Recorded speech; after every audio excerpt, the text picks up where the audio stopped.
आचार्य चाणक्य ने कहा था कि इंसान को ज्यादा सीधा भी नहीं होना चाहिए, क्योंकि अगर हम जंगल में जाकर देखें तो जान पाएंगे कि सीधे पेड़ काट दिए जाते हैं जबकि टेढ़े मेढ़े पेड़ छोड़ दिए जाते हैं।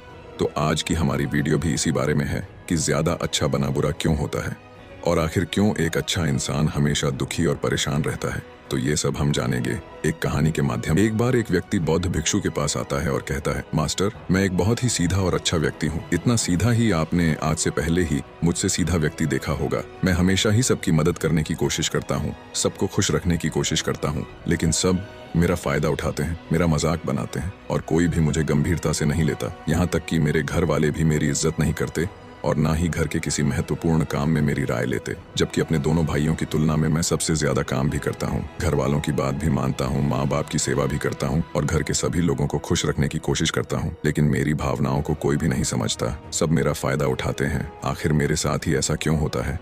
व्यक्ति की पूरी बात ध्यान से सुनने के बाद बौद्ध भिक्षु बोली, किसने कहा कि तुम एक सीधे और अच्छे व्यक्ति हो? असल में तुम एक अच्छे व्यक्ति होने का दिखावा कर रहे हो। ये सुन उस व्यक्ति को बुरा महसूस हुआ, लेकिन वो फिर भी बौद्ध भिक्षु की बात सुनता रहा। बौद्ध भिक्षु ने उससे पूछा, अच्छा बताओ कि तुम हर व्यक्ति की मदद क्यों चाहते हो? क्यों तुम सबको खुश रखने की कोशिश करते हो? व्यक्ति ने कहा, ताकि सामने वाला मुझे भी खुश रखे, मेरी बात मानी, मेरी इज्जत करे, मेरी भावनाओं को समझें और मुझे एक अच्छा इंसान माने। बौद्ध भिक्षु ने कहा, बस यही तुम्हारी समस्या है कि तुम दूसरों को खुश रखने का प्रयास कर रहे हो ताकि वो भी तुम्हें खुश रखे। तुम अपनी खुशी दूसरों के अंदर ढूंढ रहे हो। तुम दूसरों की नजरों में अच्छा और खुद की तारीफ सुनने के लिए सामने वाले की जी हुजूरी कर रहे हो और फिर उम्मीद कर रहे हो कि सामने वाला भी तुम्हारे साथ ऐसा ही व्यवहार करेगा। तो ऐसा नहीं होता, क्योंकि कोई भी ऐसे व्यक्ति को गंभीरता से नहीं लेता जो लोगों की हर बात में हाँ मिलाता है। अब मैं तुम्हें कुछ ऐसी आदतें बताता हूँ तो तुम और तुम्हारे जैसे खुद को अच्छा मानने वाले लोगों के अंदर होती है। पहली आदत, खुद को अच्छा मानने वाले लोग ये दिखाने की कोशिश करते हैं कि वो लोगों का ध्यान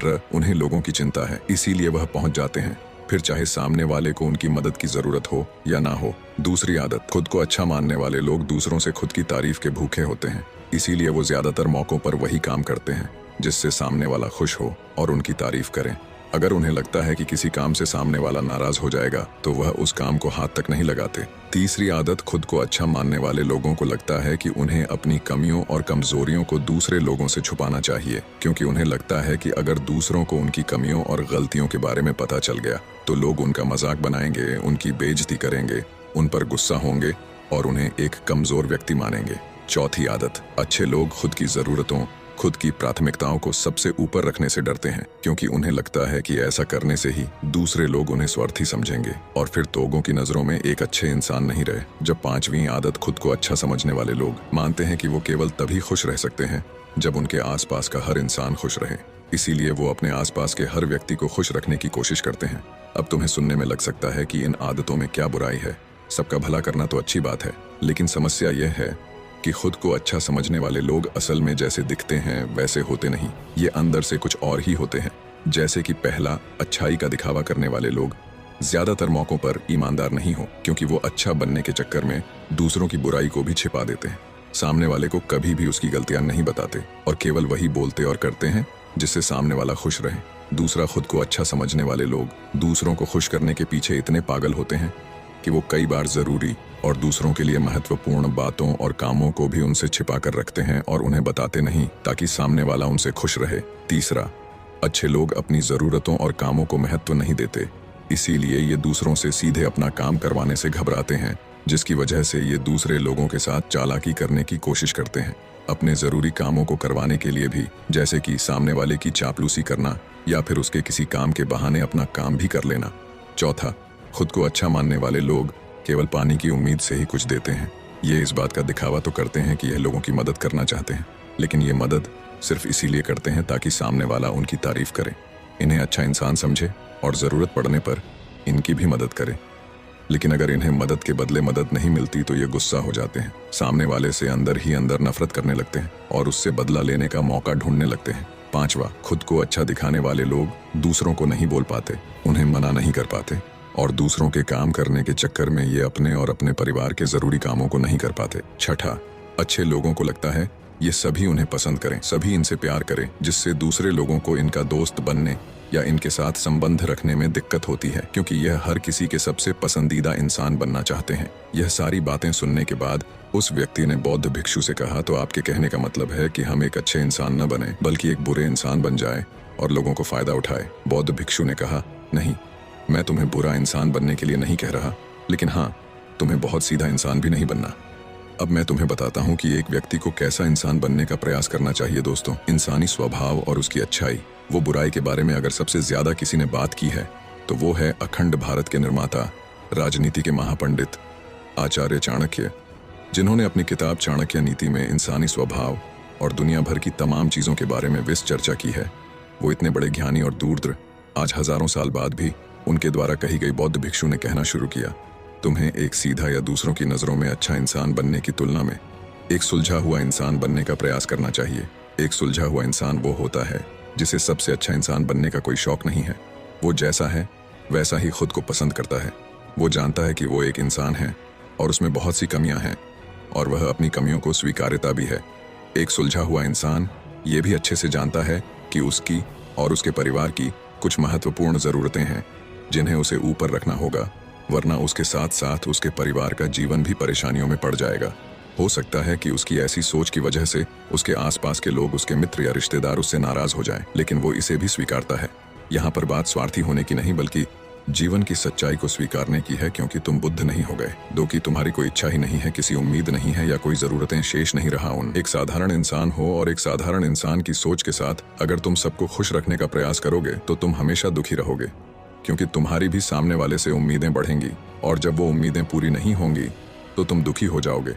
इसीलिए जो इंसान ये कहता है कि मैं सबकी मदद करूंगा, सबको खुश रखूंगा और मुझे बदले में किसी से कुछ भी नहीं चाहिए, यहाँ तक कि अपनी तारीफ भी नहीं, तो पहले उस इंसान को बुद्धत्व प्राप्त कर लेना चाहिए। क्योंकि एक आत्मज्ञान को प्राप्त व्यक्ति ही किसी से कोई उम्मीद नहीं रखता, पर क्योंकि आत्मज्ञान को प्राप्त करना सबके बस की बात नहीं है, इसीलिए तुम्हें इस जीवन के सत्य को स्वीकारना होगा और खुद को शोषण का शिकार, वह दुखी होने से बचाने के लिए एक सीधा इंसान बनने की बजाय एक सुलझा हुआ इंसान बनने का प्रयास करना होगा। अब मैं तुम्हें बताता हूँ कि एक सुलझे हुए इंसान में क्या क्या विशेषताएं होती हैं।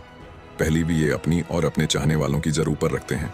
इसका मतलब ये नहीं है कि ये लोग दूसरों की जरूरतों को कम समझते हैं या फिर दूसरों को गिराकर खुद ऊपर बढ़ने की कोशिश करते हैं, बल्कि इसका मतलब ये है कि ये लोग दूसरों की फालतू जरूरतों के लिए तब तक उपस्थित नहीं होते जब तक कि इनकी खुद की महत्वपूर्ण जरूरतें पूरी ना हो जाएं। हालांकि अगर कोई इंसान सच में मुसीबत में फंसा हुआ है और उसे इनकी सहायता की सख्त जरूरत है, तभी अपने महत्वपूर्ण कामों को पीछे रखकर भी उसकी सहायता के लिए उपस्थित हो जाते हैं और ये अपने से कमजोर और जरूरतमंद लोगों की भी अपनी हैसियत के अनुसार सहायता करने के लिए तैयार रहते हैं। ये बस अपना बेवजह शोषण नहीं होने देते और इस बात पर भरोसा रखते हैं कि अगर इन्हें सच में किसी की सहायता करनी है तो पहले इन्हें उसकी सहायता करने के लायक बनाना होगा, और लायक वो सक्षम बनने के लिए इन्हें अपनी ज़रूरतों का भी ध्यान रखना होगा। क्योंकि अगर एक इंसान खुद ही बहुत ज़्यादा बीमार है तो फिर वो दूसरे बीमार व्यक्ति की कैसे कर सकता है। एक सुलझा हुआ इन बात को मानता है कि हर इंसान की अपनी कुछ अच्छा होने का दिखावा करते हैं। वो सबको खुश करने के चक्कर में अपने जीवन के सबसे महत्वपूर्ण इंसान को ही दुखी कर बैठते हैं, जो कि वो खुद हैं। तीसरी विशेषता, एक सुलझा हुआ इंसान वैसा जीवन जीने का प्रयास करता है जैसा वो जीना चाहता है। वो सिर्फ किसी दूसरे को खुश करने के लिए अपने जीने का तरीका नहीं बदलता। इसका मतलब यह नहीं है कि उनके जीने का तरीका ऐसा है जिससे लोगों को समस्या हो। वो बस दूसरे क्या कहेंगे इस चक्कर में अपना मन मारकर नहीं रहता और खुलकर पूरे जोश और उत्साह के साथ अपना जीवन जीता है। उसे अपनी पसंद नापसंद पता होती है, इसीलिए वो वही करता है जिसमें उसे खुशी मिलती है। उसे अच्छे से पता होता है कि वो कौन है। उसे अपने आप पे भरोसा होता है, इसीलिए उसे किसी इंसान की छोटी चापलूसी करके खुद को अनला दिखाने या खुद की तारीफ सुनने की जरूरत होती। जैन मिस्टर ने आगे कहा, अगर तुम अपने जीवन से संतुष्ट नहीं हो तो अपने आप से दो प्रश्न पूछो। पहला, क्या मैं अपने लिए वो जिंदगी बना रहा हूँ जो मैं असल में अपने लिए चाहता हूँ? और दूसरा, अगर मैं नहीं बना रहा तो क्यों नहीं बना रहा? जब तुम इन दोनों सवालों के बारे में गहराई से विचार करोगे तब तुम जान पाओगे कि तुम अपनी मनचाही जिंदगी सिर्फ इसलिए नहीं बना पा रहे हो क्योंकि तुम दूसरों के सामने अच्छा बनने का प्रयास कर रहे हो, जिसकी वजह से तुम अपनी इच्छाओं और जरूरतों को प्राथमिकता नहीं देते हो और दूसरों को ही खुश करने में लगे रहते हो। इसीलिए अगर तुम एक खुशहाल और मनचाहे जिंदगी जीना चाहते हो तो एक सुलझा हुआ इंसान बनने का प्रयास करो, ना कि सीधा इंसान। इतना कहकर बौद्ध भिक्षु मौन हो गए। व्यक्ति को भी अब समझ आ चुका था कि उसे एक सुलझा हुआ इंसान बनना है, ना कि सीध। उसने ही अमूल्य जानकारी के लिए बौद्ध भिक्षु का धन्यवाद किया और वहां से चला गया। दोस्ता, उम्मीद करता हूँ कि आपको इस कहानी से बहुत कुछ सीखने को मिला होगा, तो वीडियो को लाइक करके चैनल को भी सब्सक्राइब कर ले।